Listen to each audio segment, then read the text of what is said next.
guys to everyone. I'm Ada from PoisonedRock, and today we have Max from EVIL INVADERS. As all we know, huge band. I don't want to say even the genre because I don't know the genre, to be honest. So Max, how are you? I'm doing fine. Yeah, at the moment we don't have gigs. The year's over, so now it's back to regular life a bit. Because you traveled. I mean, you did a lot of. Always you perform a lot. Always. And that's amazing. So how was this? Let's say, because last time that I was telling you, basically I did the last interview that was during the pandemic. So a lot of things changed, and I'm gonna say, of course, what changed.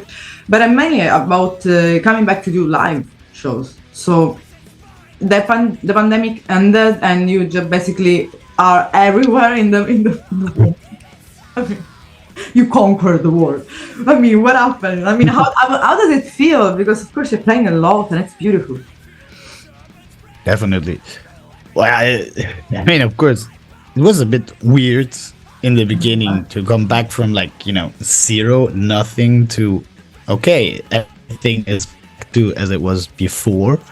So I mean, you adapt quickly to the old habits, But it was like going on a tour bus again and then being gone from home for 4 weeks. That was that's how it was, I mean, because of course, after being that we've been basically locked, every one of us in Europe and in the world. Because as well, it was a little bit, a weird experience as well in the first, I think in 21, and at the beginning, just coming to the normal life again.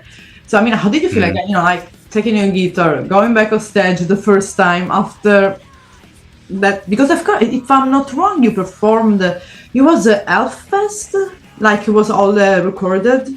Am I right? You performed something on stream. Well, Hellfest was this year. No, I think in 2020, where there was that was Alcatraz normally, and Grass Pub as well. Yeah, I remember there was a show that you performed that was streamed. Both of them actually were streamed. Okay, so I remember that. Mistaken. Yeah. And I remember something of that, and then because there was something, because we weren't able, to see just the live, so we were just home watching the shows, and then I remember EVIL INVADERS playing. So how did you feel to just, having your guitar, coming back on stage in front of thousands of people? I mean, after forgetting even the face of the fans. How was it? I mean, playing in front of huge crowds like that is always a bit, for me at first, okay, I'm nervous, because that's more than 50 people looking at you. But no, of course, I mean, it felt great to be back, because that was the thing you would be doing before. That was your job. So, and it was just amazing. Very nice feeling. But as well, right now, and I think even before, EVIL INVADERS is just one of the band that it's it doesn't have to just create their own path. You're just settled band with a huge following, really huge following. So we can say that in Europe, and especially in Europe, as trash heavy. I don't know. Just tell me how should explain the genre of EVIL INVADERS, because I can't. I can't. I can't. I wish I could help you. Rock and roll, heavy rock and roll, trashy. EVIL INVADERS. It's so cool. Maybe try to not settle on one specific thing. I mean, I would say the main base is all rooted around the thrash speed stuff, but I mean, that gives you a lot of room to also bring in some heavy metal and more extreme stuff or softer stuff. I mean, whatever. I mean, somehow it seems to work. Yeah, it's working. And as I was saying, you basically just really gave to the European, let's say, scenario, like I said, the new wave of thrash metal, if we call it like that, becoming one of the biggest bands in that field. In general, so that's true. I mean, I'm not kidding. We're talking with Gamma Bomb. They were years prior, and they're just back now. So they feel the old people just joining. But of course, mainly before we're gonna, because of course last time, I told you, I spoke about the previous album, not the last one in 2022. And that's an important album that has a really big difference in the sound of Evil Invaders. And as well, I remember that waiting for the first single of that album was really long. I remember all the crescendo you created on the social media. I don't forget that. But I want to ask about your musical background, Max, because like I said, I kind of have a little bit of clear the musical background of the other guys on the band, but I don't know your musical background. So you were a teenager, or you were even a kid. What Max did? How you just started? Did you play guitar instead of playing viola? I don't know. Oh, well, actually, I mean, when I was a kid, everybody learned to play the flute in school, horrible thing. Yeah, I know. I'm aware. So I wasn't really interested in that. And music was just, you heard it on the radio, was never really a big fan of music. But I think, when I became like a teenager or something, music had more importance because it also played a bigger role in your life. Like in school, if you listen to that, you belong to this group and that group. Yeah, you're right. So be it. Right. But I mean, my parents, they always liked rock music quite a lot. So I had good albums basically at home. Like, I don't know, I remember Bark at the Moon, the vinyl. My mom had it, and I would always... Mom. Yeah. Yes, as a mom. Congratulations. Yeah, it was... Oh, I mean, everything was available. I was always... Yeah, I would look at the vinyls and then be scared shitless because Ozzy is a werewolf and all that stuff. Yeah, of course. No, but I mean, I had the good stuff basically at the source. So at a certain point, I got interested into maybe I should check that out because it looks cool, It was calling you. Like, yeah, I mean, listen to me. You have to listen to me. Yeah, like, is it Iron Maiden? Those album covers, they look awesome, and I was like, I should check it out. Maybe I will like it, and I did. And obviously, if you like music like that, you also become more like of an outsider at school directly. That's our path. Yeah, that's our. And yeah, I mean, basically started as a teenager with like the classic heavy metal stuff, like Judas Priest, Iron Maiden, you name it, and the Misfits, actually, they played a pretty big role. I mean, you can't see it there. Because I was into skateboarding a lot, and yeah, the Misfits would always be around if you go skateboarding. Of course, skateboard, they play the Misfits. It's like an attitude of living. Yeah, indeed. Yeah, I know. Misfits, Vans, and all Converse, more Vans. Misfits, Vans, skateboarding. This is not a commercial. We are not sponsoring Vans. No. But that's the truth. It's the truth. If Vans listen to us, send us merchandise. Free shoes? No. Yeah, but that eventually, I mean, so you're interested into the music, then you start watching gigs on, well, what YouTube was now a thing at that time. Not really a thing at that time. Became something, but you wouldn't find all the gigs like you find nowadays. So I guess it was still like downloading shit via LimeWire or so, trying to see live gigs. Yeah. It was slow, terribly slow. No, man. Horrible. Yeah. And then you had a virus. Great. A virus, and it was COVID. It was just a virus we had to deal with for our life. You were downloading something, and then it was something else. Instead of being the concert of the gigs you wanted to see.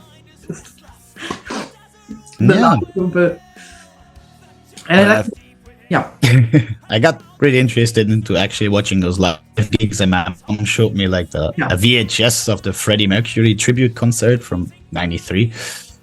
And I saw Metallica and I was like, what the fuck? They look weird because they had long hair, And it was around the time Saint Anger and all that stuff was a thing.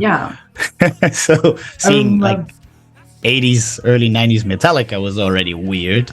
Exactly. But I thought it was cool. So I got more and more into it. And then one night, that sounds incredibly cheesy, but I swear to God, it's the truth. Like I had a dream that I had a punk Misfits style cover band and I was playing guitar. And the next day, I was like, okay, maybe I should grab that up because it's that dream was really cool, It's like playing already in the dream, or yeah. So someone Misfits, someone talks to you like you have to buy, you have to start to learn guitar. Yeah, something like that. The next morning you went to the store and buy it. No, I didn't have any money, but I remember I did a phone call to my dad, and I was like, "Hey," because my dad used to be a musician, and he had guitars and all that stuff, and I was like, "Hey, you know," because he was always a bit sad that I didn't pick up more music after learning that flute in school. You know, he was a bit sad because he wanted me to play piano afterwards, and you name it. And we just sing from the title, yeah. I mean, now I regret it. I would love to be able to play piano, but yeah. You can I'd asked him, give me some guitar lessons, and he was like, "No, I can't, but I will pay you some," and that's how my guitar journey started. And I mean, growing up, you looked up for some guitarists that were like, you know, like influencing as well your way of playing. That maybe you like, oh, that dude is a fucking cool musician. Not only because of their techniques, but as well for the attitude. Because sometimes we forget how the attitude of a musician of a person can really inspire us. Well, I mean, classically, it started all with, you know, Kirk Hammett. Everybody loved that guy, you know, at one point in their life. Classical. Sometimes people will mention Steve Vai, Malmsteen, and all this. Yeah. But I never really got in. I love Malmsteen, but I never really got into him that much. But I mean, as a kid, it started with the Kirk Hammett and Slash, of course. Yeah. I always loved Slash because he was so cool. Well, he still is so cool. But I think the first real like guitarist that I was like getting like really influenced by was when I saw that Monsters of Rock 91 in Moscow with Pantera opening up. And that was like the heaviest thing I've heard ever in my life, like Pantera live. So it was like at that point, it's like, wow, that Dimebag guy, he's pretty cool. I mean, and of course, like, you know, because of course, since we are in the topic of guitar, I'm going to ask you this question also, not at the end. As a guitarist, we always, you know, there are always teenagers just checking to the interview. Since EVIL Invaders has a lot of teenage fans. We just want to just give them like an advice about the gear. For example, like, which is your, let's say, setup gear, that means that your usual gear that you maybe prefer to use on a live show or at home, I don't know. Well, I mean, that's hard to tell that to a teenager because they don't have the funds yet. After, maybe in 20 years, in 15 years, in 10 years. I mean, now I have like my own signature amplifier by Invaders amplification, for example, and yeah, I mean my guitars, they're all like different brands smashed together, and then I just tune them somehow. But you know, find a guitar you can play comfortably on that will already get further. I mean, my first amps, they were all shit, you know. But the thing is, it's not. Especially to have great gear, you know, having great gear doesn't necessarily make you play well or sound good. Of course, yeah. To learn with what you have, to sound good with that, and play good with that, and then after that, you know, the big thing is done. Then you invest more money into gear that you think sounds awesome, and you will sound awesome with it. That's my philosophy. But I mean, I think it's one of the best way to do, because of course we can have even I think thousands of euros of dollars, depend which country we are, to spend on music, on gears and on but it's in any field. But if we can do even sometimes even the best musician, even an acoustic musician, like he can even do the most amazing music with an acoustic guitar. That's true. Paid 30 euro on a thrift store.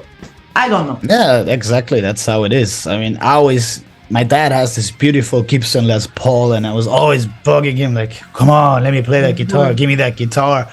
Well, I was like playing like some shitty ass Epiphone that I bought for $100. Epiphone is not bad. Epiphone is well, that guitar wasn't great. I mean, I wanted to have the cool one, you know. And he said, man, I can give it to you now. It won't make a difference. You will sound like shit. So learn to play on what you have, and in 10 years we can talk about it, you know.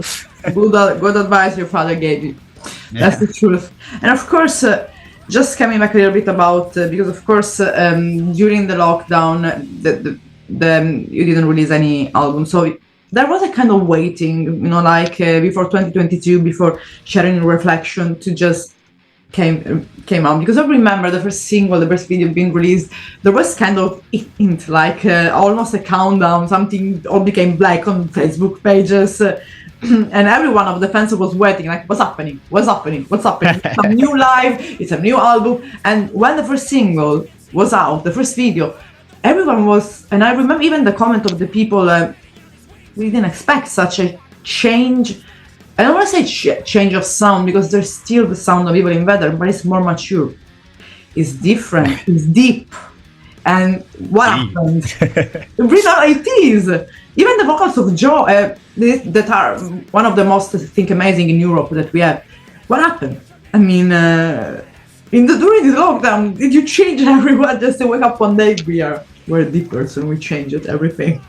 Well, to be honest, in my opinion, not many things have changed. The lyrics are still the same depth than they were before. It's just everybody suddenly shat their pants because we released the ballad. It's like, oh no, they now became commercial. They just sold out because of that one song. Like, oh no. And I always thought, like, hey, why is everybody making such a fuss about it? How many ballads does Metallica have? And they're still alright. Like, pretty much almost every fucking 80s band has like a slower song with a clean guitar on their albums, you know? Like, why is everybody freaking out? But it was kind of, it was fun to see. To see the reaction. Yeah, because I mean, afterwards, the next single we released was directly typical Evil Invaders stuff, you know? So people calmed down again. It's like, oh no. Well, I say, like, of course, from your opinion as well, because of course, composing guitar, composing sound, there as well, your influences. You're right, Rick, as well. I mean, because of, I mean, we went through Pulse of Pleasure, Feed the Violence, and the last one. Because of course there is this let's say major point of waiting, like longest moment of waiting. But if we really we want to do like an excursus of the sound, really, even in small things that changed in these three albums, by your perspective, by your point of view as a guitarist, as a composer, what do you think could be a difference in these three albums? Well, I mean, that's actually a lot to say about that. But I mean, if you look at it like the first album, Pulses of Pleasure, I haven't been part of the writing process of that album, but you can see, like, okay, you notice it's a first album, you know, and also like it's far more melodic in general, I would say, than the other albums now. But it's also, I mean, different lineup. You know, I can't say too much to that, but if you look from the switch to Pulses of Pleasure to Feed Me Violence, Feed Me Violence was a way more straightforward, more thrash-oriented record. But, you know, I mean, those albums always represent like how we felt at a certain time, you know? So, yeah, that was like the major influence at the time of writing Feed Me Violence, was really more like straightforward, in your face. And and about like because of course, let's say in the shadowy reflection, a lot of people at this talk, like you said, like there is like a turning point, something is changing in the sound of Evil Invaders. But like you said, basically we just are the same. Maybe we are growing up, we go, because of course we don't get younger, we getting just older, and unfortunately we can't escape that. But as well the skills improved, and the instrument, the way of process of mastering, and everything changed a little bit. And of course, maybe the fan had this idea that pandemic changed them. So maybe it doesn't that completely. It's the opposite. I mean, if you think about it, there was way more time in between the two albums, between Feed Me Violence and Shattering Reflection. So, of course, I mean, you grow up a bit more, you think a bit different about things, you learn a lot of more things, you know, like how does sound work, how do you make sound, how do you work with sound, and composing as well. You learn more you have more experience, and that also influences your writing. Obviously, also we had made more time to practice, so you also get normally you should get better on your instrument, you know, and that's all like factors that affect your songwriting process as well. So yeah. But At that point, it was like better to be like, okay, how about we, instead of like being stuck in one box where you basically always rewrite the same riff because it has to be in your face, like, no, just how about you try this, and if it sounds good, it's cool. If it sounds like shit, you dump it, like that, you know. But how does it?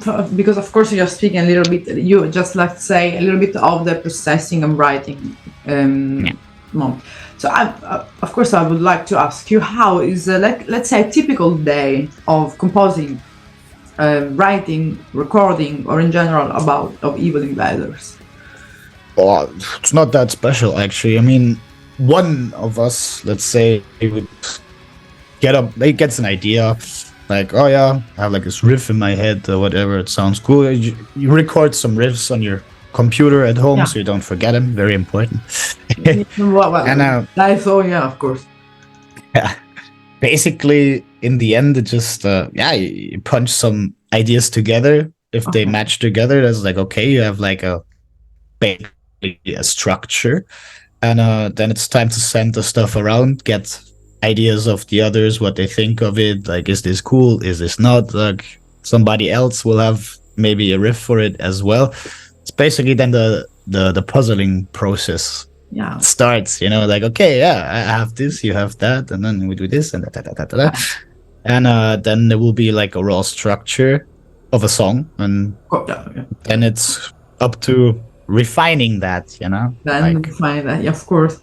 And I mean, like, in general, of course, because all of you are live in Belgium, so you should. I think you rehearsal sometimes. We do. Sometimes. Sometimes, just only before the gigs. I mean, of course, like. No, of course. Because I mean, you got to stay in the loop, you know. Yeah. And right now, there is something. Of course, I don't want to push to say something that there is something that is boiling as well, like thinking about the fourth releasing or start working on. I know that you just came back from the live, so. Just a little bit settling on the normal life, but you already start to think about releasing or just even writing a fourth album. No, we're already at it. Like, you know, it always takes a bit after releasing an album to get fresh ideas to start writing new stuff, because after recording an album, you're kind of done with recording. You know, you don't want to record anything for a while. And we have started to write new stuff again. So that's cool. I mean, so it's time for some new stuff. I mean, of course, because there is a break right now. So at the moment, there is a small break, I think, in the lives. So you can enjoy your own life at home, doing your own shit or things. But there will be as well, I think, in 2024, starting again new lives. Because I saw in the website there is something already written from the spring of 2024. Yep. It's gonna be. I think our first show is already in January in Luxembourg. So Luxembourg, which is close. Yeah. So we can go by it's 15 minutes, almost 30 minutes from depends where you are in Belgium. But you're like planning as like a tour and like always in Europe, or just getting out to Europe? I mean, we don't have a proper tour going on yet for next year.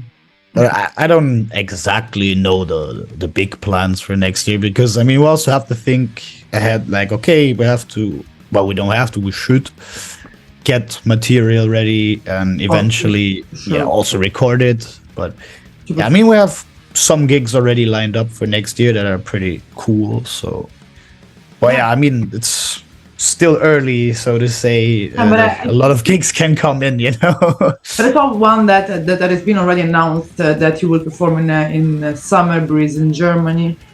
Yes, that's correct.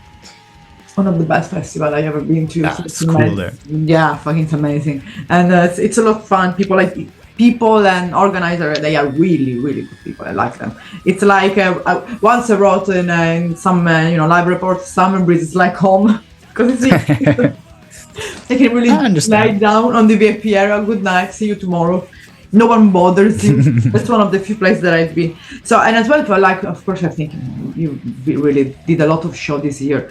There was some show that you, I don't know, remember for any kind of reason. That could be, if it would be better for some funny reason. So think about it, some stupid things that happen on the show during that you can say, because we don't want to ruin everyone, not no one. So like something funny that happened at one of our shows in whatever. I I mean, there are quite some, but I think one of the most memorable shows was one on our first South American tour. I have to think if it was Sao Luis. I don't know exactly where it was. What's that saying in South America? I played like a pretty cool club there, but they say how to say like the gear that particular day wasn't really durable anymore. So we played our show, and people went really ape shit. Like, man, it was a really violent pit going, stage divers back and forth, bam, bam, bam.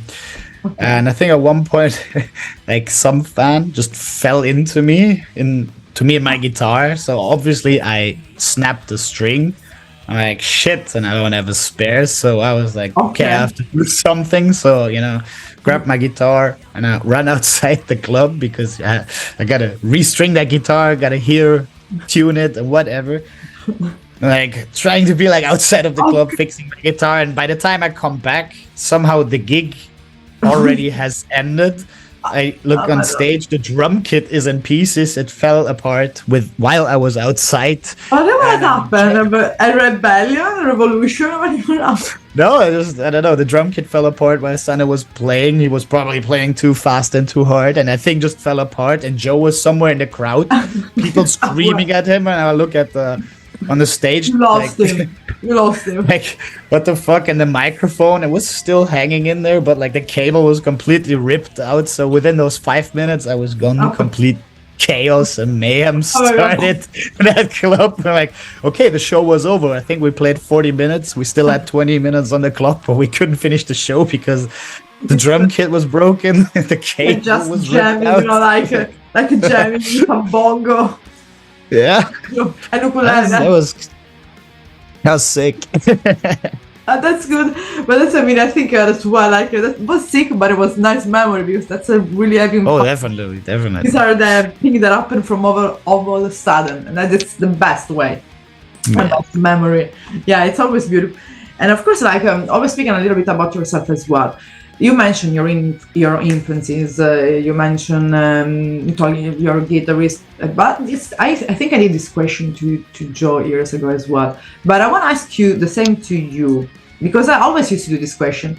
So we will compare one day. We will put all together in one interview. Right. And maybe even schizophrenia. Oh my God, they're gonna be insane because because I know Lorenzo, so as well. And Ricardo. Of course. I will put it all together. They're gonna be insane. So I need someone else to help me with that. So I'm gonna ask you. You are an organizer, okay? So you take away. You're not playing anymore, okay? So you're an organizer. You have the chance to choose a city. So even just a state, whatever. If you want to be more faster. Give the name because it's a festival, so let's think about the name. And maybe to do it as well quicker, we do just 5 bands, so 2 headliner, and the rest is just. Oh boy. Yeah, so we go in order. So, which country we want to settle this festival? But give me any band, playing band from the 20s, Mozart. Doesn't matter. Mozart. Oh, sure. Oh man, it's a big thing to think about. Yeah, that's why it's like the first things that come into your mind, because they can change every time, of course. Yeah, I guess I would do it here in Brussels because I don't want to drive 10 hours to my own festival. I can just take the metro. Let's put it in Brussels when you're there. Okay. How would I call that festival? It's like, That's a good question, It needs a catchy name. There is the famous statue in Brussels, the famous statues in Brussels of the small boy. The mannequin piss. That's perfect. We're gonna Okay, so we call it the Piss and Waffles Festival, like Okay. that, because that's what you get here, right? No. Oh wait, I love that the food there. That wasn't bad at all. I had a good moment, living there. So it's not only waffle. Just put it there. It's not only waffle. There is good food. To be honest. That is true. That's true. There is There's a lot of more in good food Belgium. here. Just you need to explore. Oh, and amazing cities in Flanders and as well in Wallonie. In. Yeah. Yeah. So we call it in that way the festival. Okay, just. And Yeah, well, maybe let's take an easier name. I mean, it's a Brussels, so we call it Bros Hell, you know? Brussels Hamlet. Okay. Yeah, something like that. Bros Hell. Yeah. Brussels with the H. Yeah. Easy. Yeah. Easy to remember. And just we have the two. We can start with the three opening men. Can be any even different. Oh boy. That's really hard because I like a lot of bands. Okay, yeah, but of course there is gonna no preferences like the first two band you came into your mind. Okay, then opening band. Then I would say Candlemass. Okay, another one. Good question. Now let's take something thrashy. Okay. Some Dark Angel would be cool, yeah. Ooh, Dark Angel, I like. So Candlemass, Dark Angels, Last Opener. Last opener. Cannibal Corpse. Okay, so we have basically three different genres, and then of course there is the two main headlining. Bye English. Two main headliner. Well, I mean, it has to be like super fat, amazing bands. Then I would say Judas Priest because it's Judas Priest, you know. Yeah, we don't argue with that. There's no need to argue with that. Yeah, and then specific, Black Sabbath with Ronnie James Dio. I like that. I like that. The Amazing Ronnie. It was awesome. So this is your own festival. I mean, of course, you maybe don't want to play. You want to just enjoy the music. Yeah, no, I don't want to play there. I just want to. Like, no, I'm not playing. Fun. Just I'm gonna throw the guitar in the fucking ceiling room or in the fucking trash room for a while.